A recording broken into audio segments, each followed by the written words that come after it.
Welcome to the Human Capital Innovations Podcast, your go-to source for personal, professional, and organizational growth and development. We hope you tune in often for all things people management, organizational development and change, organizational leadership, and social impact related. Maximize your personal and organizational potential with Human Capital Innovations Podcast.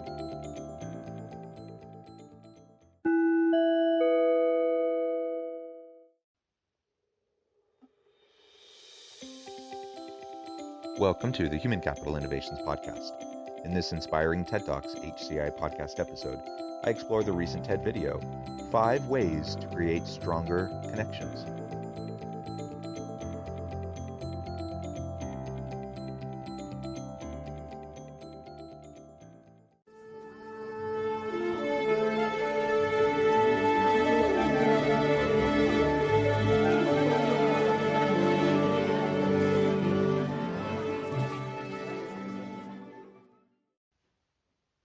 Welcome back to the Human Capital Innovations Podcast. Great to be with you again today for this inspiring TED Talks HCI podcast episode. Today I'll be exploring the recent TED video, 5 Ways to Create Stronger Connections. In a tech-obsessed culture, it can be difficult to build genuine relationships with people, especially in the workplace. Robert Reffkin shares his tips and tricks for establishing authentic connections on the job. Thanks for joining me, and I'll catch you on the flip side of this first clip.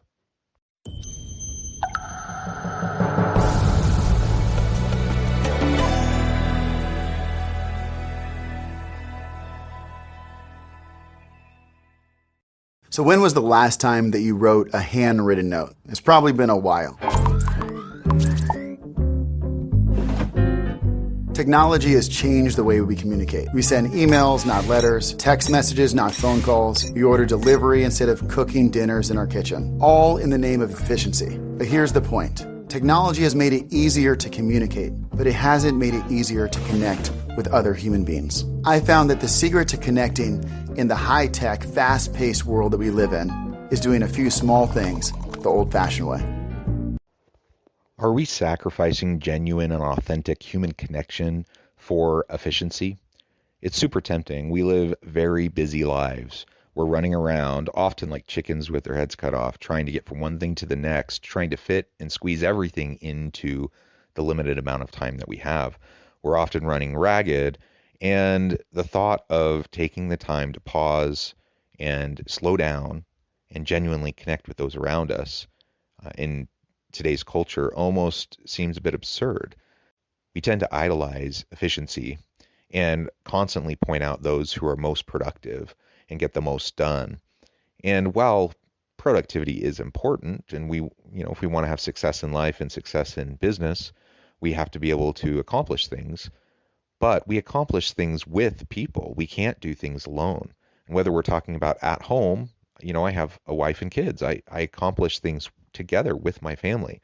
Or in the workplace, I accomplish things with my team. I can't do anything alone. And especially as I go throughout my career, I need a trusted personal advisory board, so to speak, trusted friends, colleagues who I can lean on, who I know will have my back. And you can't efficiently create those types of relationships and sustain them over time. It just takes slowing down and connecting in meaningful, genuine ways. So he's going to lay out a few tips on how we might be able to go about doing that. Write a letter. I've written thousands of handwritten notes, thanking people for advice, thanking them for an interview. It just puts that extra effort to show someone that you really care and that you're willing to go above and beyond. Some advice for writing a thank you letter is to really make it clear to the person that you're writing to the impact that they have had on your life. Talk about something specific, like thank you for the advice that you gave me. It's because of the advice you gave me that I am now doing X. People are looking to make a difference. And so if you can show someone that they've really had an impact on the life that you're living, the life you're pursuing, it can have a huge impact. Writing thank you letters is a great idea. Now he's advocating for a handwritten note, a handwritten letter. And I think that's great if you can do that, if you want to do that. Sometimes though, just in terms of time frame and logistics, sending a handwritten note in the mail may take longer than you're willing to take to get back to somebody, to be able to express gratitude. But the general principle here of never suppressing a kind thought.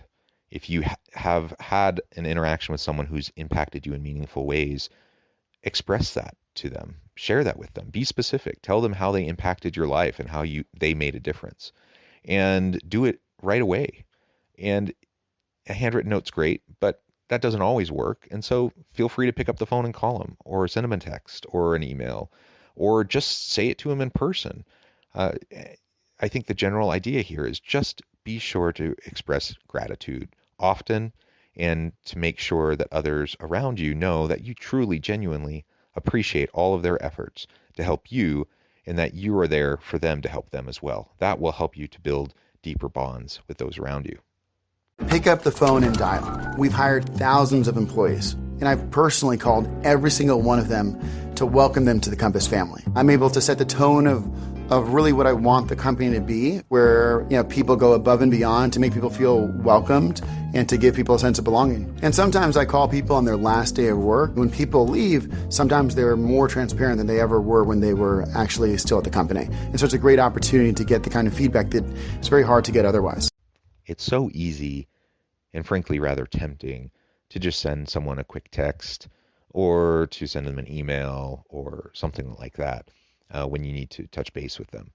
Now, certainly there are times when that's appropriate, and sometimes that's all the time you have. And I'm a believer that it's better to communicate through convenient and efficient channels than to not communicate. So if the choice is to either not communicate or to send a text, send a text.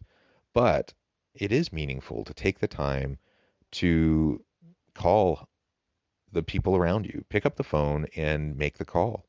He talked about calling all the new employees in the organization. And that's an incredible commitment, considering he's a CEO and he's calling everyone as they come into the company. That gives him a chance to get to know them a little bit. It helps them feel special. It helps them feel connected.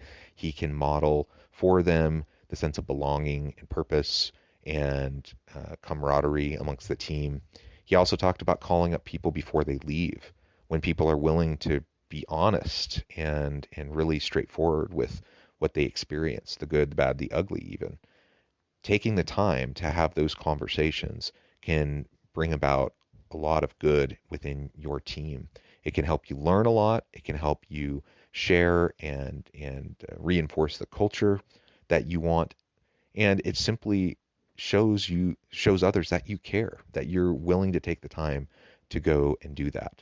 And whether it's a traditional phone call or a quick Zoom meeting or Teams meeting or whatever, I think that's great. And again, in a virtual world where so many people are working remotely, just picking up that phone call can be awesome. In a physical place, though, feel free to just stop by their office and have a chat in person. That's also just as meaningful, because you're taking the time, you're showing them that you're committed to them and helping them to have a good experience at work.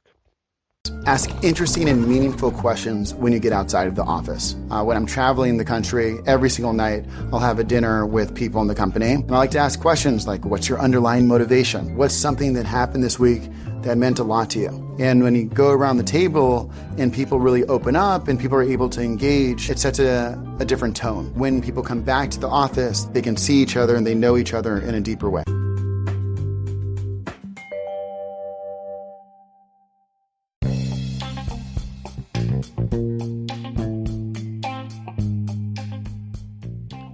I'm excited to announce the publication of my new book from HCI Press, The Alchemy of Truly Remarkable Leadership: Ordinary, Everyday Actions That Produce Extraordinary Results.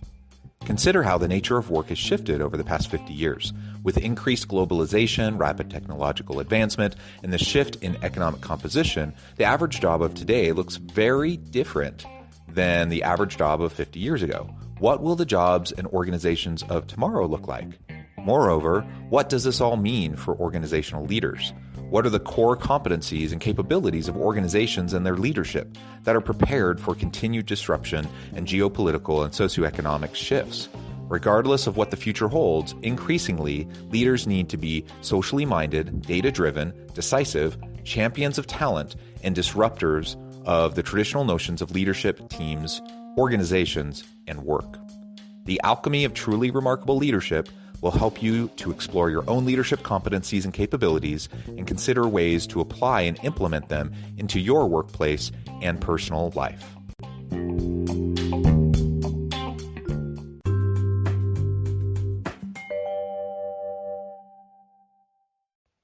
Asking meaningful and interesting questions is always a great way to break down some barriers, break down resistance, and to meaningfully and genuinely connect with those around you. There's no agenda. You're not seeking out particular answers. You just want to get to know the person. Imagine when you're on a date and the person that you're with is simply jabbering the entire time and how that feels. Now, in contrast, think about when you're on a date and the other person is asking you questions, thoughtful questions. They really care about getting to know you, understanding what makes you tick, what your motivations are, what you enjoy. It's the same thing. At work, it's the same thing. After hours, you go catch a drink, go to a show, do something social with your colleagues after work. Connect with them in genuine ways, just like you would friends. And in fact, that's how you develop friendships. That's how you develop those meaningful relationships. And then that transfers back into the workplace where you have a deeper connection and you know you can trust them. You know a little bit more about them. They know a little bit more about you in turn. And it's the foundation for developing a meaningful work relationship and friendship. Answer questions with honesty. You know how it feels when you go into an elevator and someone says, "How was your weekend?" It could have been like the best weekend ever. You could have met the love of your life, the person you want to marry, and you would say, "Good. How was yours?" If you want to connect with people, then you have to open up. I'm not always that good at it, and I imagine most people aren't, but that's why being open stands out so much, because most people aren't. It's really important for you to be open and transparent when you're trying to connect with other people. So when people ask you a question, give them an honest answer. Now, we have to avoid the temptation of oversharing, and that's something I'm often guilty of because I try to be vulnerable. I try to be open and transparent. Someone asks me something, and I am willing to share with them. And sometimes, unwittingly, I can place too much burden on them because I overshare. So, we need to be careful of that. But the other side of the spectrum is that you just say, "Oh, great. Everything's good. How are you?" And then it becomes a meaningless, casual encounter that, it's nice to say hi to people and it's nice to ask them about their weekend, but it's not real meaningful connection. So if you want to get past that, then you have to ask thoughtful, meaningful questions to others, and then you have to respond to them in authentic, vulnerable, sometimes ways, so that they know that you're trusting them. When you show a little bit of trust and vulnerability towards others, they tend to return that trust to you. And over time, you develop deeper and deeper trust in each other. That's where meaningful connections happen and the foundation upon which they're built. Turn the video on. I would always recommend a video conference over a phone call, because that's when you can see the real personality come out. When you're on video, you're forced to be present. It's almost a forcing mechanism to be in the moment. This one's an interesting suggestion. I mean, generally speaking, I would agree. I think having video on allows you to connect with people in ways that you can't over just a phone call. Certainly better than you can do over an email or a text. Now, the best of all worlds is you're in person. You get to interact with the person live, and you're sitting across the table from them or in a chair next to them. And you can have a meaningful dialogue with all of the body language and facial expressions, tone of voice, everything that they can pick up on the cues, and you can just connect in more deep and meaningful ways. Now, in a more distributed and virtual workforce, that's not always an option. And so, of course, then we're talking about the organization Slack channel, or you're talking about the emails, or you're talking about phone calls or video conferences. If you're video conferencing with people, generally, I would say, yeah, keep your video on. That's not always possible, and sometimes you're in big meetings, and it's more of an informational meeting. In that kind of a setting, you might choose to just have everyone have their video off. There's probably no real reason for everyone to have their video on because you're not really interacting with people all that much. They're there to just get information. But if you're doing one-on-ones, you're doing performance sessions or feedback or mentoring or coaching or any of those more interpersonal, more one-on-one or small group types of interactions, then having cameras on can help at least somewhat make up for the fact that you're not there in person. You can at least see facial expressions and a little bit of body language that can help. And it just allows you to see the other person and even virtually to be with them. And when we see another person, even when we're having difficult conversations, it can be easier to get past the frustrations, the challenges, the uncertainty, and the discomfort to get to a place where, again, through vulnerability, we can develop trust and learn to lean on each other. Nobody succeeds alone. The more you can take time to develop genuine, authentic relationships, the more you're going to be able to realize your dreams. Because you're going to be able to take big risks and know that there's going to be a network of people out there to cheer you on and to support your efforts. Nobody succeeds alone. That is the number one message from this TED video. It's the number one message from this podcast episode today.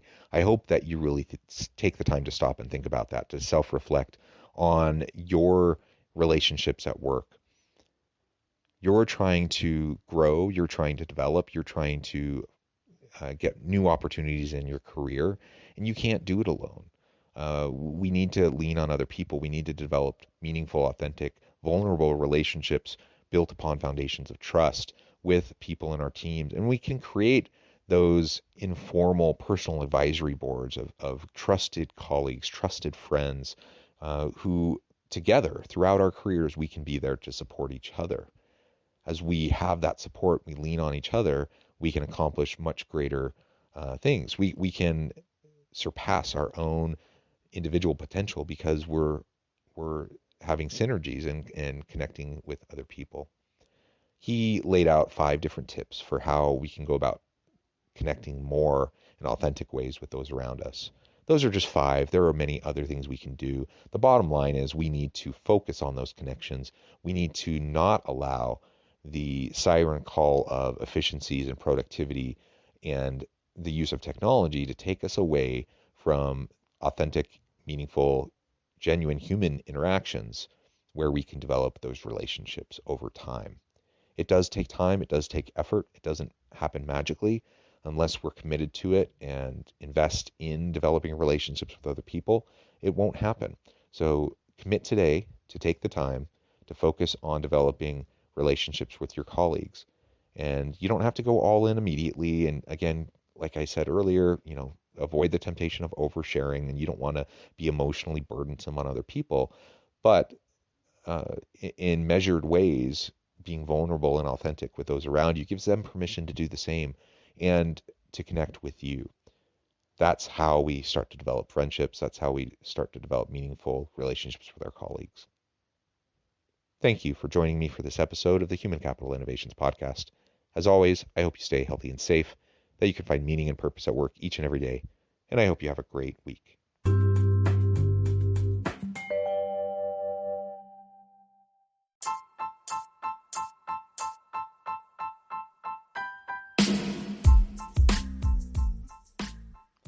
We are excited about the launch of HCI's new magazine, Human Capital Leadership. Human Capital Leadership is a free, interactive e-magazine designed to help individuals, leaders, and organizations find innovative approaches to maximize their human capital potential. We will be publishing issues quarterly in August, November, February, and May. Check out the first issue and let us know what you think.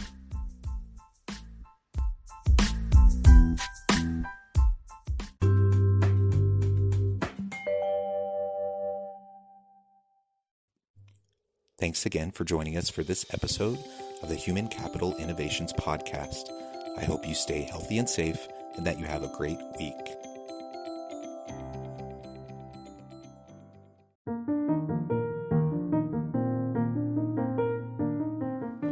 Check out our new weekly LinkedIn newsletter, Alchemizing Human Capital, exploring industry trends via original research and interviews with executives and thought leaders from across the globe. We look forward to having you join us.